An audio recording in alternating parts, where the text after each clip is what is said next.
पहिली गोष्ट, अमोल मिटकरींनी त्यांची अवकात न ओळखता त्यांच्याकडे त्याचे पुरावे नाहीत, पण आम्ही जेव्हा अमोल मिटकरींना घासलेट चोर बोलतो त्यावेळी आम्ही त्याचे पुरावे हातात घेतो आणि मगच त्यांना घासलेट चोर बोलतो.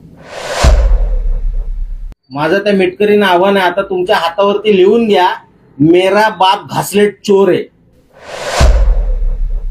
काय नेमके आरोप आहेत आणि हा वाद आता पुढे सुद्धा असाच सुरू राहणार का मनसे विरुद्ध अमोल मिटकरी? पहिली गोष्ट, अमोल मिटकरींनी त्यांची अवकात न ओळखता महाराष्ट्र नवनिर्माण सेनेचे अध्यक्ष राजसाहेब ठाकरे यांच्यावरती काही आरोप केले होते. त्यांच्याकडे त्याचे पुरावे नाहीत, पण आम्ही जेव्हा अमोल मिटकरींना घासलेट चोर बोलतो त्यावेळी आम्ही त्याचे पुरावे हातात घेतो आणि मगच त्यांना घासलेट चोर बोलतो. आणि याच्या पुढे उभा महाराष्ट्र अमोल मिटकरींना घासलेट चोर म्हणूनच ओळखणार. 2000